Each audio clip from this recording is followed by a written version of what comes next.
The fixer's in a fix. Let's play hardball.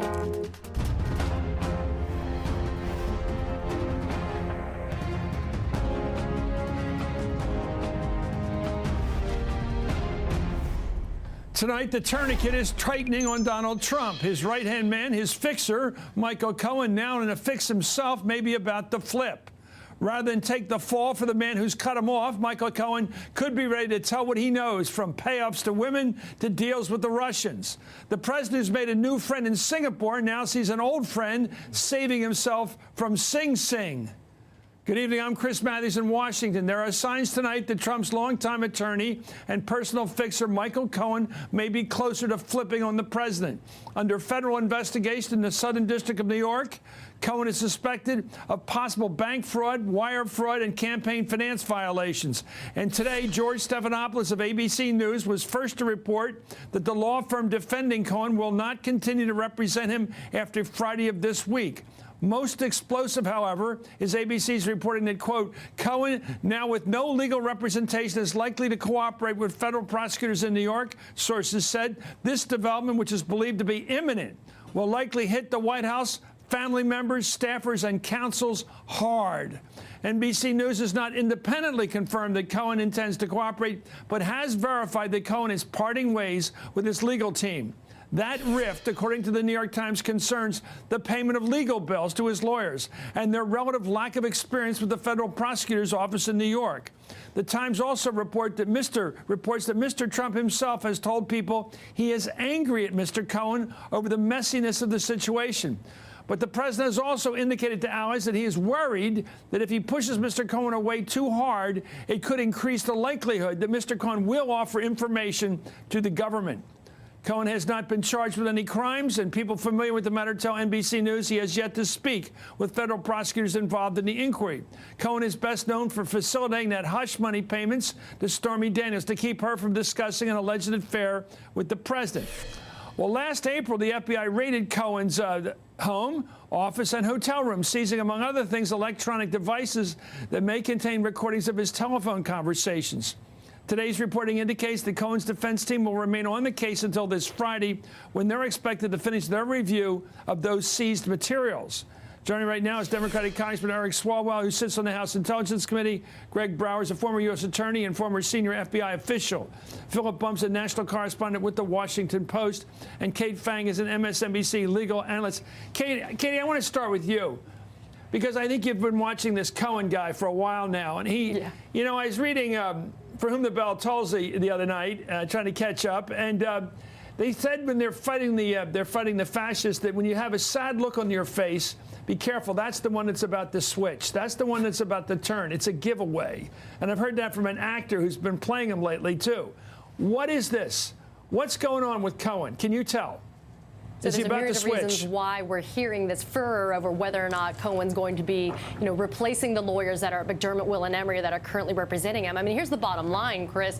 It's expensive. I mean, these lawyers in Washington and New York are charging upwards of almost $1,000 an hour to be able to represent Michael Cohen. So it could just be something as simple as the almighty dollar, and that is the reason why Cohen is dropping these lawyers on Friday. But here's a possible wrinkle. It could be the lawyers dropping Mr. Cohen, actually. So, well, they had a look at all. They've been looking, Katie. They've been looking at all that stuff, all those tape recordings, all that stuff, all this perhaps payoff information, all the Russian connection.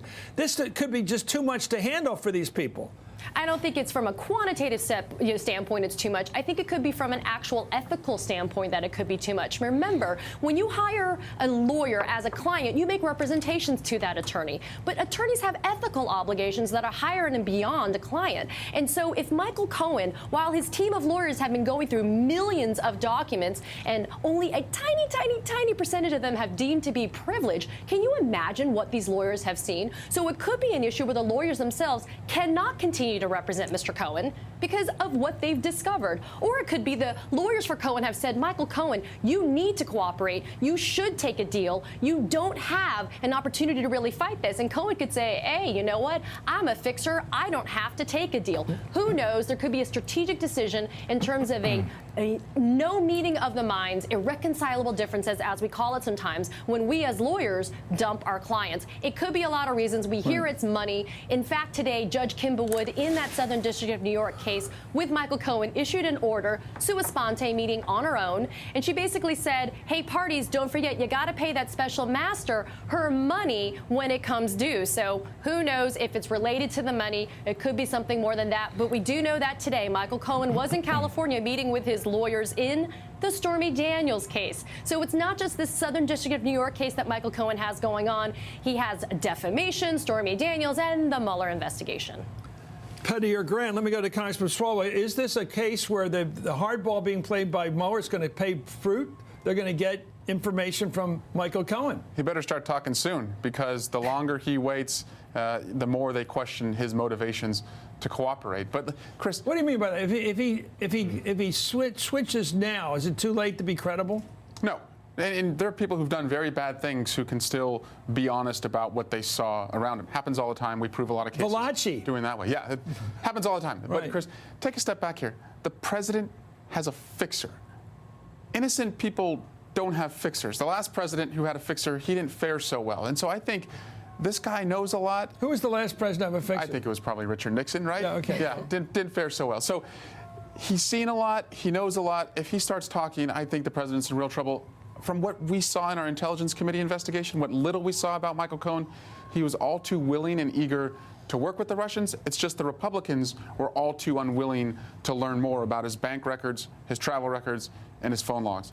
Bob Mueller is going to learn all about it. Greg, I'm looking at this treasure trove. They got they got telephone. Apparently, Cohen was recording telephone conversations, probably with his client. All this stuff is now in the hands of the master, deciding how much is going to be used in this investigation. Yeah, there's clearly a lot there. He clearly knows a lot all the checks about all things Trump, and so this will be very interesting in terms of what exactly is going on with this change in legal team.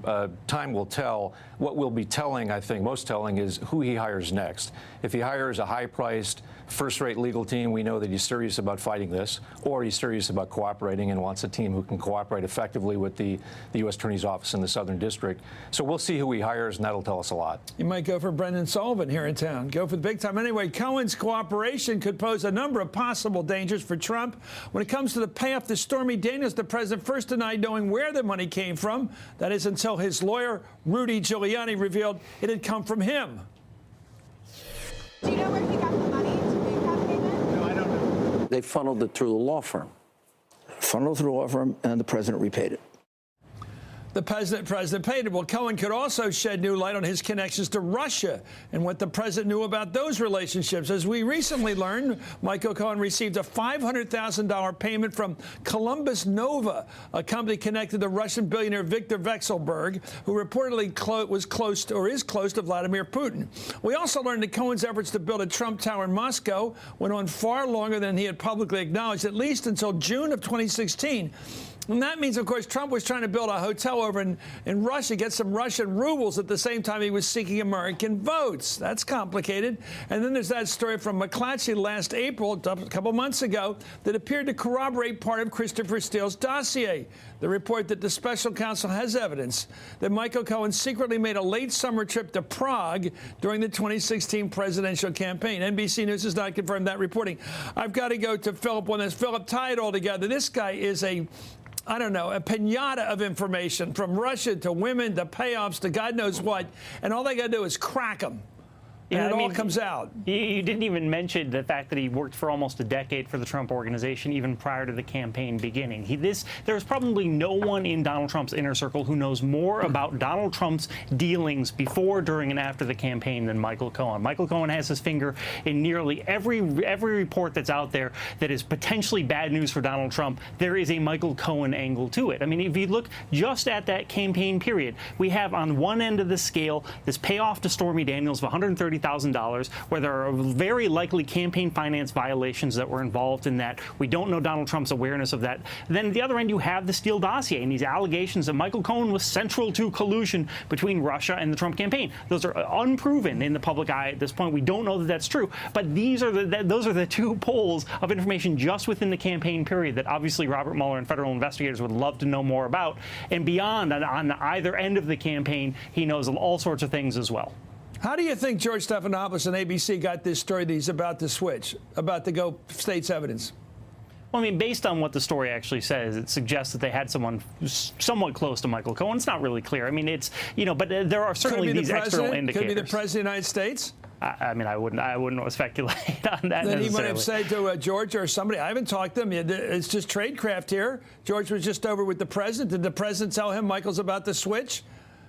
It's certainly possible, and this is, as one of the other guests said, we'll find out down the road. But it's a big story that ABC's standing behind. Let me go to Greg again on this thing. What would you rather do if you were Michael Cohen? Would you make a deal with Mueller and hope for a reduced sentence or no prison time, or wait for your pardon from the president? Which side do you join here? Well, expecting a pardon is a dicey proposition, to say the least. There's a bit of a track record of late of issuing pardons by this president, but that's a tough thing for a target like Cohen to anticipate and expect. He's under a lot of pressure. I mean, he's potentially, hasn't been charged with anything yet, as you mentioned at the outset, but potentially he is facing a lot of exposure, and so he has to be feeling the pressure and thinking about his future, his family's future, and hopefully listening to his lawyers going forward. Well, you hear bank fraud, mail fraud. I mean, to a civilian like me, that sounds like serious federal crimes involved. It's very serious, and I would submit that he's a very, very valuable witness for Bob Mueller and his team. And there's a lot there. So Congressman, let's talk about the politics of this. In the end, it's going to come down to a report from Mueller. It's going to go to the House, your house, where you sit. How does this, when you get witnesses like Cohen, witnesses like Manafort potentially, witnesses like Flynn already, is that going to carry any water with your Republican colleagues? Not until they pay a price. That price is coming in November, but they right now are looking at what happened to Mark Sanford last night, and they figure, don't deviate. We better go all in with the president right now. But they're going to pay a price. Why do these Republicans march like they're in the North Korean army? It's very cultish. They smile in unison. They have the same facial expressions. Every time you see a bunch of them together, they're the same face. It's very cultish. The president's attorney has a bingo card of crimes that he is exposed for, and none of them want to speak up and say anything. So we're not going to change their minds at this point. We have to change their seats. But I think you're talking about the Republicans, not the North Koreans. Well, yeah. Both of them. But come November, I think we change a majority. We go into the majority, change their seats. I think a lot of them are going to see that Donald Trump can't save them, and they should start collaborating. I think it's likely you will get in charge. Anyway, meanwhile, with the North Korean summit out of the way this week, there's new pressure on the president to testify before the special counsel's prosecutors. According to Bloomberg News, Mueller is intent on quickly resolving a central issue with Trump's legal team, whether the president will sit voluntarily for an interview after months of negotiations. The two sides must find common ground or gear up for an unprecedented legal fight, likely to go all the way to the Supreme Court. Let me go to that with the Phil Bunk. Does it look like, why would Trump ever agree to go and testify under oath if he could avoid it? Because then he'd have to say under oath what he says publicly, which no one believes. Well, I mean, it certainly is the case that Donald Trump has presented that he is willing to speak with Mueller in the past, and I think there's probably some aspect of truth to that. Donald Trump clearly thinks that he is a very good at negotiating, that he can get in a room and sort of work his way through these things. Well, so did Bill Clinton, and Bill Clinton's a lot smarter. I mean, it's absolutely true that Bill Clinton thought that he could get around it as well. Yeah, no, that's true. I mean, certainly there is no one that I have seen who's offering legal advice to President Trump who recommends that this is a good idea. But that potential Supreme Court fight over a potential subpoena from the Mueller team, it's not clear that Trump's team would actually win that fight. And so that could actually protract the entire Mueller investigation while they fight this in the Supreme Court, which Mueller wouldn't want, but certainly Trump wouldn't want that either. And so it may I wouldn't put it past Trump to just say no to a subpoena and test it. Just say no and no, go that's to fair, his but court. then he has to deal with this for month after month after month, whereas sitting down with them, he doesn't have to do that. He's trashing every institution of government right now. He might as well go after the Supreme Court. Anyway, thank you, Congressman Eric Swalwell and Greg Brower and Philip Bump and Katie Fang. Coming up, Republican Senator Bob Corker of Tennessee says his party is like a cult when it comes to falling in line behind President Trump. Corker's on the way out, of course, so he can talk honestly, but the number one sin in today's Republican Party is crossing Donald Trump. Plus, Trump is bragging that there's no more nuclear threat from North Korea. He's telling everyone here at home that they can sleep well tonight. But does he really believe his own hype after giving so much to North Korea for so little in return? And the Hardball Roundtable takes on the Republicans' cult-like mentality tonight. Plus, it sounds like a broken record, but Scott Pruitt's at it again, this time raising new and more ethics questions. And now a big name on Fox says he's got to go. Meanwhile, let me finish tonight with Trump Watch. This is Hardball, where the action is.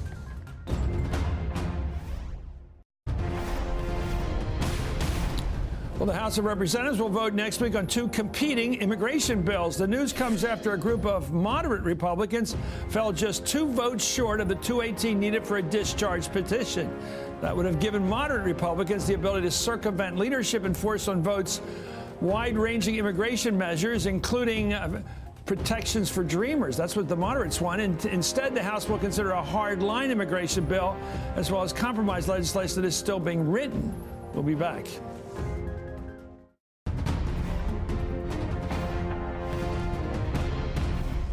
Welcome back to Hardball. A senior Republican senator is now calling his own party cultish for their blind loyalty to President Trump and fear of upsetting him. Here was Senator Bob Corker of Tennessee earlier today. Look, we're in a strange place. I mean, it's almost it's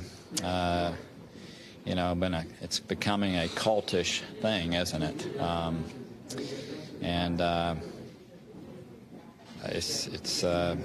It's not a good place for any party to end up with a cult-like situation.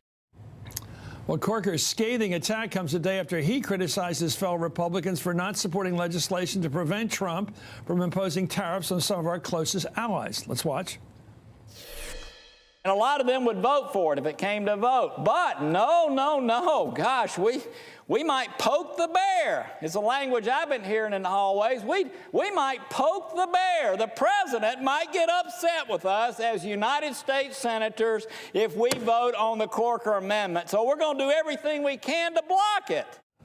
The bear used to be the Russians. Anyway, of course, Corker feels free to criticize the president because Senator Corker, is retiring at the end of this year. And one reason many of his fellow Republicans are less inclined to speak up, they want to get reelected. Well, last night, South Carolina Republican Mark Sanford, who once said the president should just shut up and stop focusing on his critics, lost to primary challenger Katie Arrington. She made Sanford's criticisms of the president a centerpiece of her campaign. Well, the president weighed in on that race just hours before the polls closed, tweeting, "Mark Sanford has been very unhelpful to me in my campaign to make America great again. He is missing in action and nothing but trouble." Meanwhile, in Virginia, another Trump ally, Corey Stewart, won the Republican Party's nomination to take on Senator Tim Kaine in the fall. Kaine, of course, ran with Hillary Clinton as vice president last time.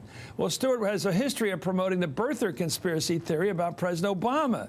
He also has been a vocal supporter of Confederate monuments. What a sweetheart he is. For more, I'm joined by John Ferry, a Republican strategist, and Cornell Belcher, a Democratic pollster and MSNBC political analyst. Well, you know, Corker's not exactly a bomb thrower, and he's out comparing this guy to James Jones and drinking the Kool-Aid and cults, and that's pretty deep. I don't think that. But you don't think it's true? Well, listen, I think that upsetting the Trump voter, not necessarily the president, but the Trump voter, is bad politics. You mean the bear? The bear. He's talking about the bear. The bear is the Trump voter. Oh, really? And Sanford, you know, it's easy to complain when you're leaving or get on your soapbox. That's the point. That's the easiest thing to do. The hardest thing to do is to run again and compete and win these voters and actually appeal to them on the issues they care about. And what they care about are jobs.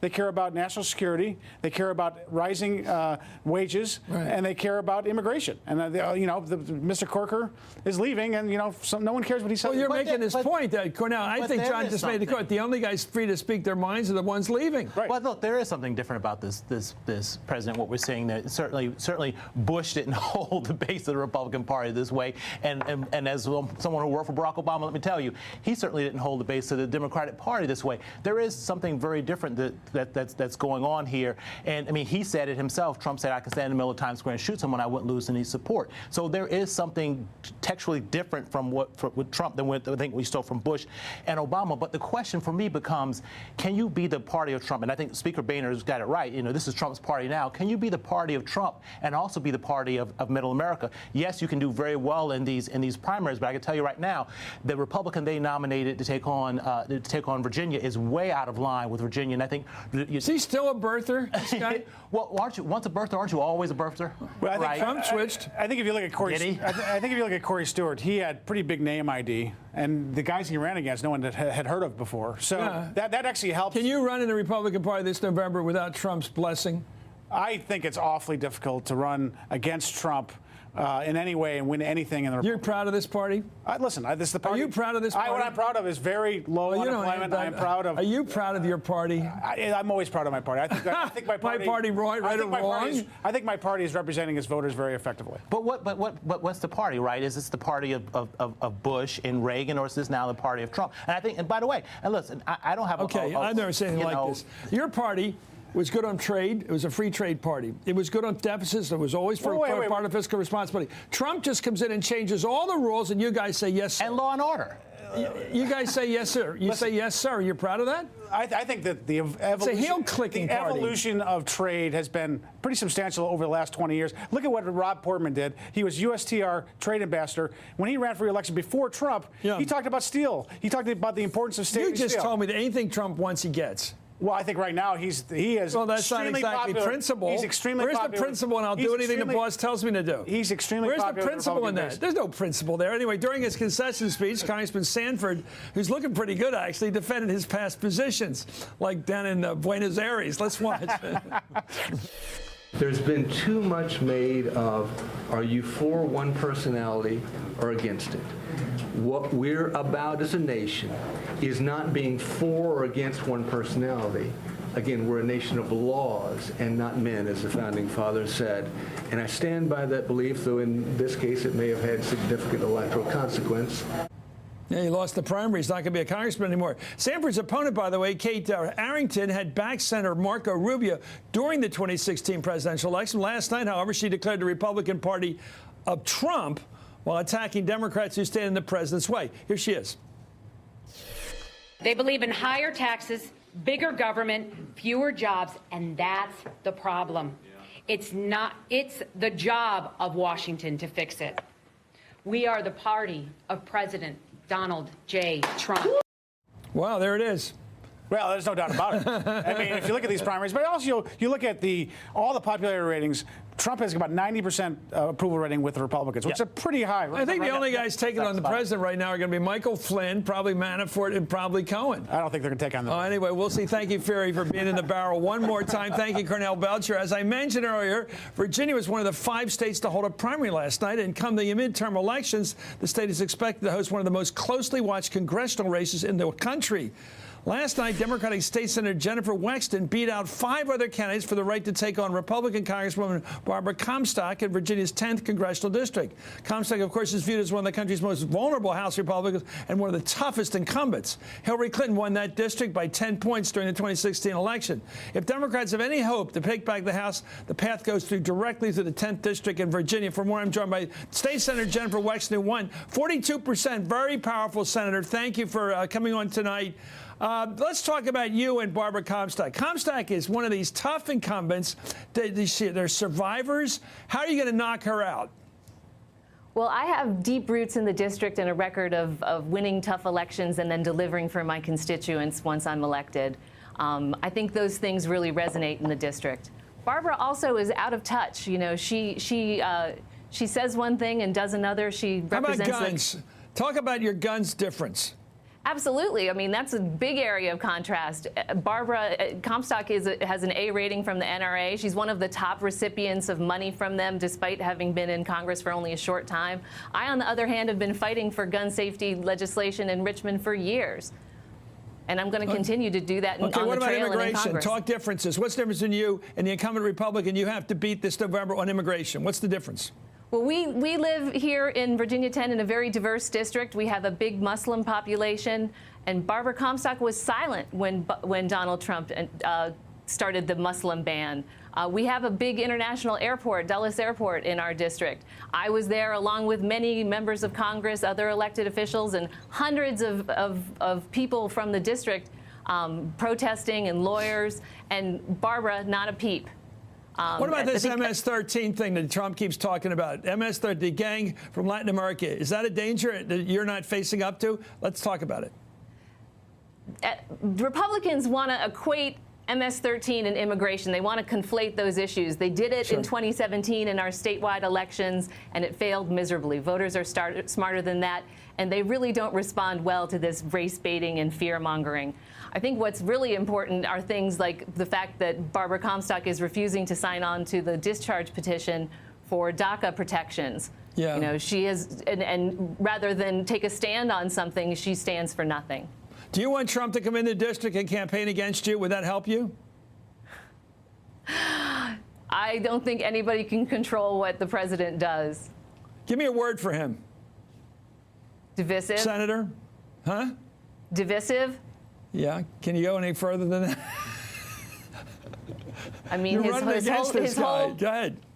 His whole persona is about dividing us and making us weaker by dividing us. I think that we need to come together, and we're stronger when we focus on our commonalities. That's a good message. Thank you so much. State Senator Jennifer Wexton won a very impressive victory yesterday, 42% against a very wide field. That's a good number. Congratulations, Senator. Up next, President Trump's back in Washington, D.C. and selling the deal he made with Kim Jong-un. He says everybody should sleep well tonight because there's no longer a nuclear threat from North Korea. Does he actually believe his own stuff, his hype? I don't know. Do we ever figure that one out? Does he ever believe anything he says? How would we know? This is Hardball, where the action is.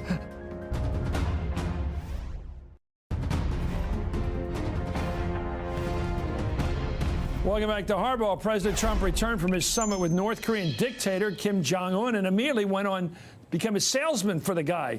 But his claims on Twitter this morning seemed wildly premature. Don't you think? Even naive. Trump wrote today, President Obama said that North Korea was our biggest and most dangerous problem. No longer. Sleep well tonight. That's the president. And everybody can now feel much safer, the president tweeted today, than the day I took office. There's no longer a nuclear threat from North Korea, says the president. For the record, experts believe North Korea has as many as 60 nuclear weapons, and last year they tested long-range missiles that could reach here. Senator Chris Van Hollen responded, this is truly delusional. It has some arsenal today, same arsenal today as it had 48 hours ago. Does he really think his big photo op ended North Korea's nuclear program? Hope this does not equal reality. Hope does not equal reality. Well, joining me right now is Joe Cincione, president of the Plowshares Fund and an MSNBC nuclear security analyst. Well, we were arguing about this, with the producers, as it often happens today, arguing about if he can no longer sort of stand out and threaten people with nuclear weapons, does that reduce the threat that he actually will use them? In other words, can he saber rattle after coming out of Singapore? No, Kim is not going to saber rattle, but that does not actually reduce the threat. Historically, the way the military evaluates threats is on capabilities, not intentions. Why? Because intentions can change. Yes, I would say the threat is reduced. I would say the world is safer now, but it is not gone. This summit process didn't eliminate the North Korean threat. They have a vast complex. They spent 5 decades building it up. Missiles, nuclear weapons, nuclear production facilities. We're a long way from eliminating that threat. Well, in a newly aired interview on Fox News late today, Donald Trump again offered some startling praise for the autocratic ruler of North Korea, Kim Jong-un. Let's watch this. Chairman Kim wants to resolve the problem because he knew that we weren't playing around. I wasn't playing around. He's not playing around. I think we have a very good relationship. We understand each other. You know, you call people sometimes killers. He is a killer. I mean, he's clearly executing people. He's a tough guy. Hey, when you take over a country, tough country, with tough people, and you take it over from your father, I don't care who you are, what you are, how much of an advantage you have. If you can do that at 27 years old, I mean, that's 1 in 10,000 that could do that. So he's a very smart guy. He's a great negotiator. But I think we understand each other. But he's still done some really bad things. Yeah, but so have a lot of other people done some really bad things.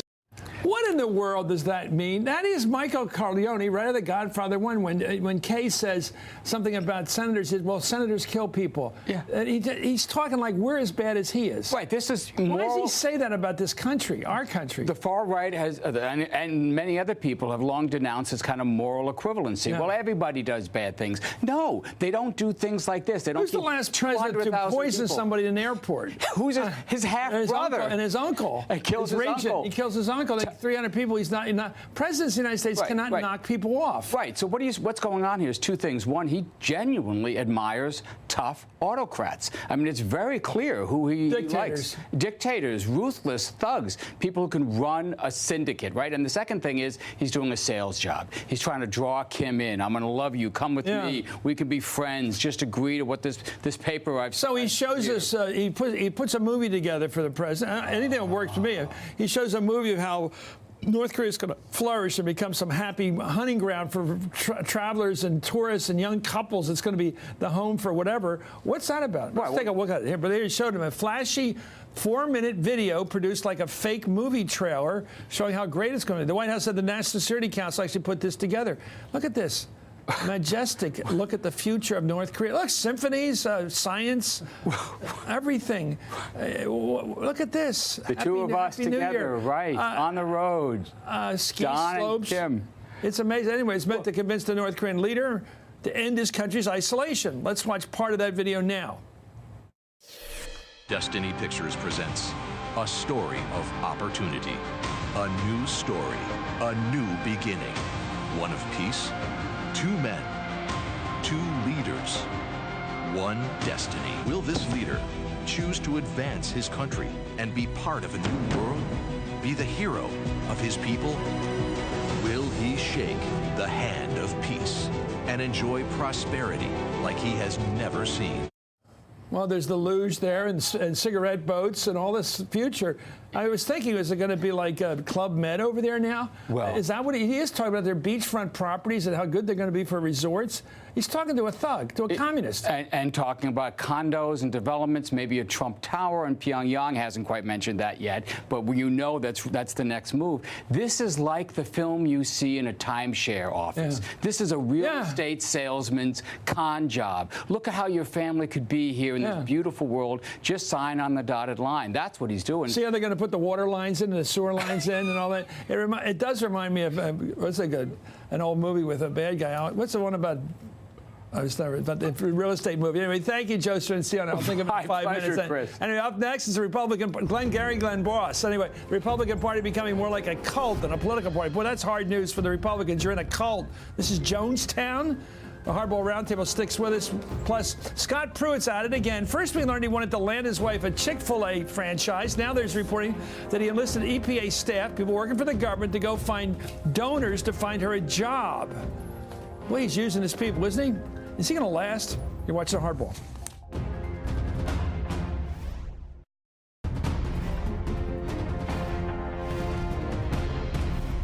Welcome back to Hard. We're back with more on today's top story. Signs tonight that Trump's longtime attorney and fixer, Michael Cohen, may be closer to breaking, to cooperating with prosecutors. The Washington Post is now reporting late tonight that the pressure on Cohen has intensified, and the focus of the investigation adding that amid his escalating legal concerns, Cohen is feeling neglected by the president, his longtime patron, for whom he has long professed his loyalty. For more, I'm joined by the Hardball Roundtable, Susan Page, Washington Bureau Chief for USA Today, Eugene Scott, political reporter for the Washington Post, Sam Stein, politics editor for the Daily Beast.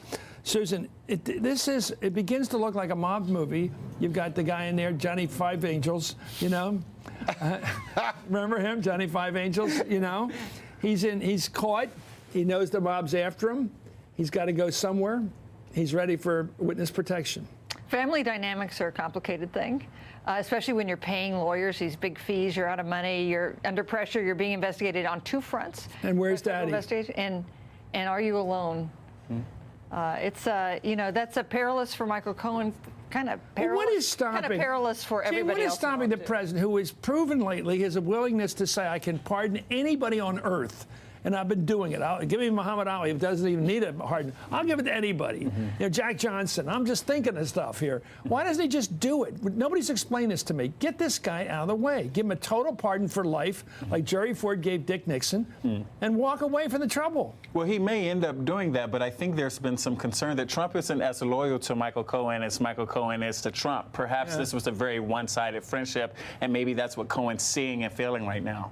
Because if you pardon a guy totally, then they don't have to talk. Does he? They can just not talk. I'm not a lawyer, but doesn't Cohen have to be indicted or charged with something before being But pardoned? Nixon was never indicted. Okay, well then go ahead and do it. Well, what do you look at this guy? You work on ABC's report tonight, courtesy of George Stephanopoulos. Some have speculated he may have gotten this tip from the president. I mean, he was just with him. Who else? There's very little obvious respect for the norms here going on, and it certainly wouldn't shock the system if there was some back-channeling here.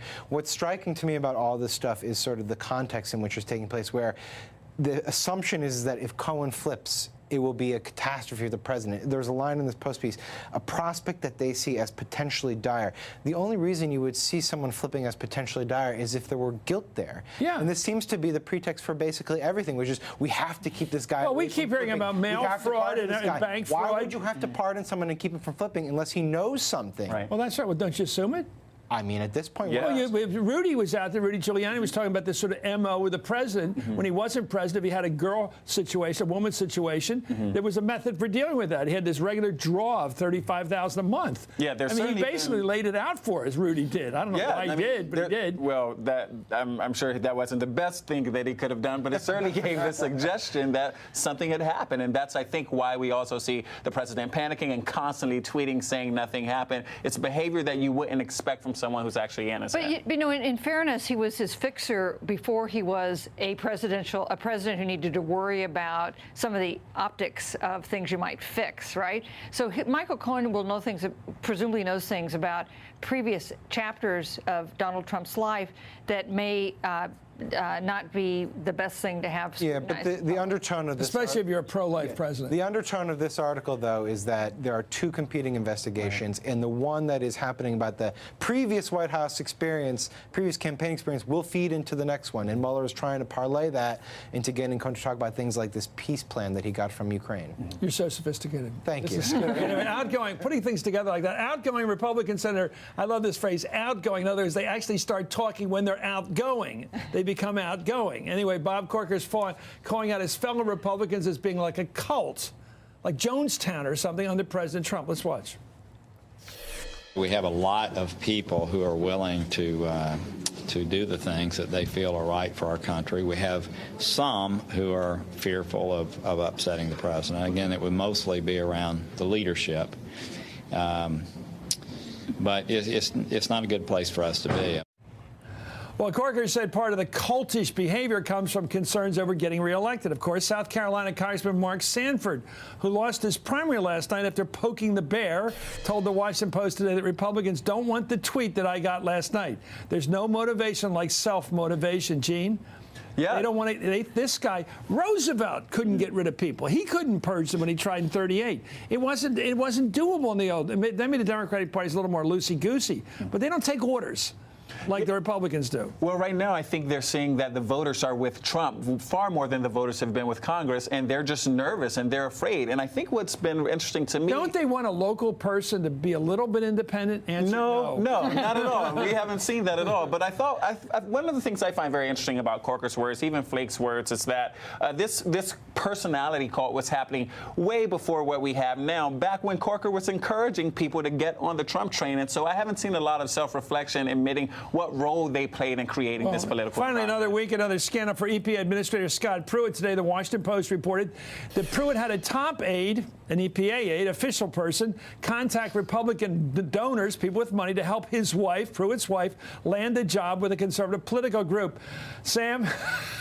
This guy is like a Pez dispenser. It just keeps coming out one after another. This has to be the sixth segment that you and I have done, in which one of the topics is another Pruitt scandal, and it is remarkable the extent to which he, just sort of brushed aside ethical considerations in his actions, but also remarkable is the extent to which Trump seemingly doesn't care. And what I have been able to suss out in my reporting is that one of the things that binds these two men together is this mutual conception that they are targets of an unfriendly press corps. An adversarial press corps. And so Trump almost empathizes with Pruitt's plight in the sense that he believes it's all that your his fault, enemy Sam. You guys in the press. Yes, we were the ones who made Pruitt go. But I think it's going to be a verb now. A used mattress to Pruitt. Trump it's hotel. going to be my word, because I think he just keeps doing it, an active verb. The roundtable's sticking with us. Up next, these three will tell me something I don't know.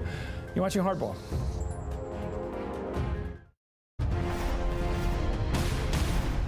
take a look at this. Tonight on Jeopardy, look who showed up in one of Alex Trebek's clues.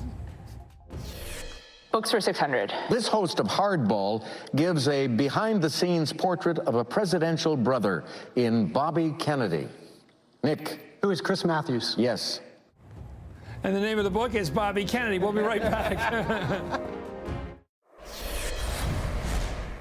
We're back with the roundtable. Susan, tell me something I don't know. So, you just said don't people want a local person when they vote for somebody for election? Well, we've had a new poll out of Ohio, a USA Today Network Suffolk University poll, and we ask, do you want your vote in November to be a message that to change where Trump is going or to support where Trump is going? 49% of Ohio voters, a Republican state that went for Trump, say, my vote is intended to change where Trump is going. Only 28% said it's to support where Trump is going. And here's another interesting thing. Only 1 in 5 voters say, my vote is not related to my message about Trump. So everybody's admitting Trump is driving even Ohio both sides. Local elections. Yeah. Gene. Dennis Hoff, a brothel owner in Nevada who also wrote The Art of the Pimp. New name to me. Yeah, won his GOP primary last night, and it's crediting Donald Trump with paving the way for people like him to get into politics. There's nothing sacred. Go ahead, Sam. How do I top that? As of this morning, according to the president, there is no longer a nuclear threat from North Korea. Something you didn't know. Because it's not true. There still is a nuclear threat. It looks like Secretary Pompeo says they're hoping to get a start of denuclearization by the end of the president's first term. Well, I'm still responding. Whatever to this I guy. said Anyway, is ignored. thank you. We don't have it in our list. Anyway, let me ask. I guess no more time. Thank you, thank you, Gene Scott, and thank you, Sam Stein. When we return, let me finish tonight with Trump Watch. It's pretty tough tonight on Trump, not surprising, because he's really getting over ahead of his skis. I love that's an old Obama phrase. You're watching Hardball.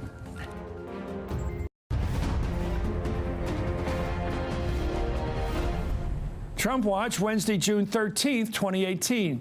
The Republican Party is in a process now of purifying itself. It is purifying itself of anyone who doesn't march in step with President Trump. Listen to them. They all sound like they've been scripted by Sean Hannity, all marching along in stiff, locked cadence and regimental discipline, speaking in one voice, smiling in unison, contorting their faces into the same expression as the man next to them, like scared-to-death soldiers marching in a parade up in Pyongyang.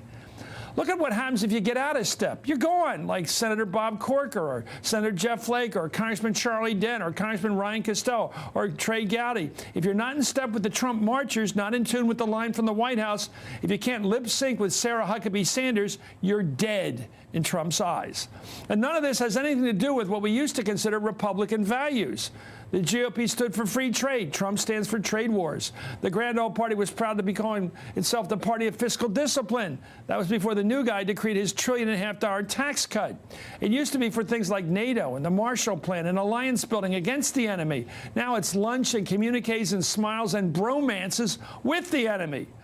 One has to ask, if it is still possible to ask, what will happen to all this heel clicking when Trump's gone? Will the party of Lincoln and Reagan be proud that it knelt before Donald Trump's altar? Whatever you want to say about Mark Sanford, who Trump's people knocked off in yesterday's primary, you need to add this. At least when he embarrassed himself a few years back, at least the love was real. The Republicans now beckoning to Trump's allure cannot even claim that. That's Hardball for now. Thanks for being with us.